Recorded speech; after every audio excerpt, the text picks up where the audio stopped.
everybody. Wednesday, December 1st. Hope you enjoyed Monday's workout. Getting back after it, after that Thanksgiving week. December 1st, what we have today is we have a warm-up, and we have a Metcon, and then we're finishing off with something conveniently called a finisher. So our warm-up today, not for time, just for making sure we're getting nice and warm, is 3 sets, 12 step-back lunges, 10 plank to pikes, and 8 glute bridges on each leg. So my step-back lunge, we did some walking lunges Monday. We're going to do some step-back lunge now. So I'm not making any progress or not going anywhere when I do these. I actually kick that knee back, knee all the way to the floor or as close as I can, and then step up. So you'll notice there, I got a little unstable. So make sure, right when we're doing these, if you need to brace by putting your hands on that opposite knee that's up in the air, if you can, right, keep your hands off your knees and go ahead and do your step backs that way. 6 with each leg, then we're doing 10 plank to pikes, okay? So I'm gonna start in this plank position. We're in this position a lot because it's such a good, strong position for both my shoulders and my core. So I'm gonna start with this plank position here. I'm gonna go into a pike where I push my head through. Notice I'm getting up on my tippy toe,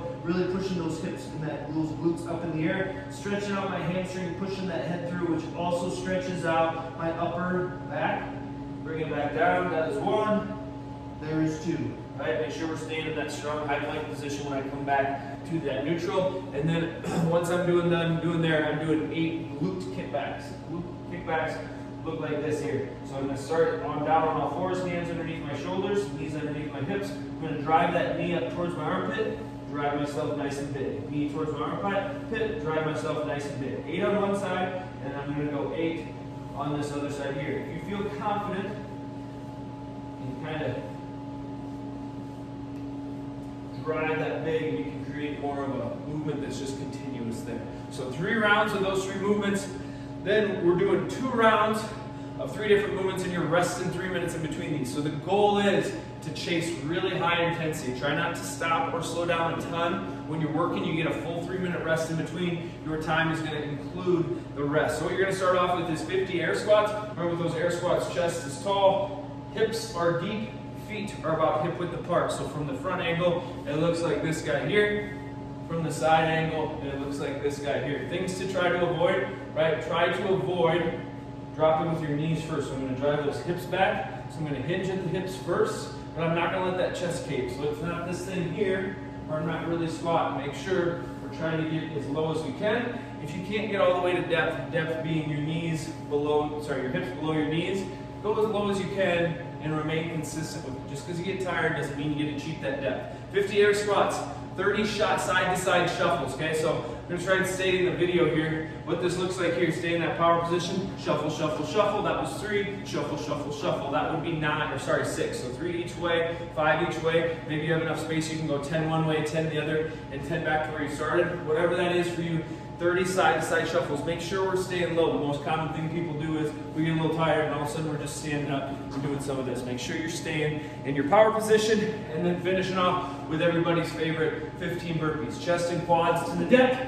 Snap yourself big. Make sure you're standing all the way up. Burpees aren't happening for you. I totally get it. Go to up downs where you're starting in the standing position, hitting that high plank, snap back up and stand up, or you can do snap ups where you stay in that high plank position here. I'm going to snap those feet up towards my hands and snap back. Snap those feet up towards my hands and snap back. 15 of those 15 burpees, those snap ups, or those up downs, whatever they are, those are going to be the tough part. So make sure you're grinding through those, trying to get through them as quick as you can. That is a 4-time workout with a 3-minute rest in between each set.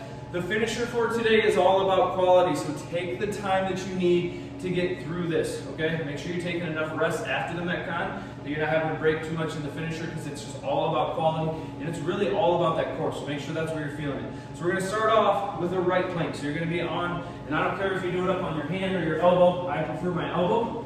So I'm going to be in this plank position here, side plank. Think about having your hips slightly elevated up towards the ceiling instead of saggy down towards the floor. You should feel that in that oblique. 45 seconds here. Maybe I need to work for 15 seconds, rest for 15 seconds, work for 15 seconds to get to my 45.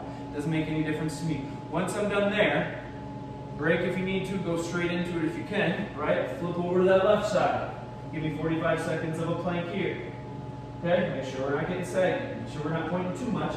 Feel that tension. You can go and pop yourself in that obliques. Make sure that you feel it that way. Once we get done there, we got 45 seconds of a glute bridge hold. Okay, harder than you think, especially if you do this right.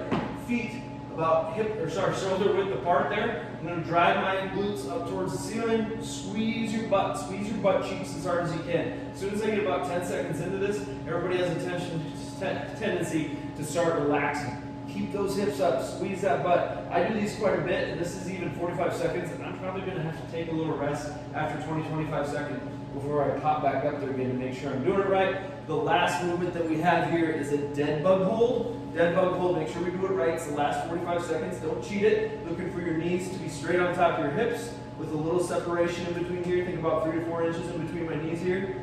Right angles here from the hamstring up into the calves. And then my hands are up towards the ceiling.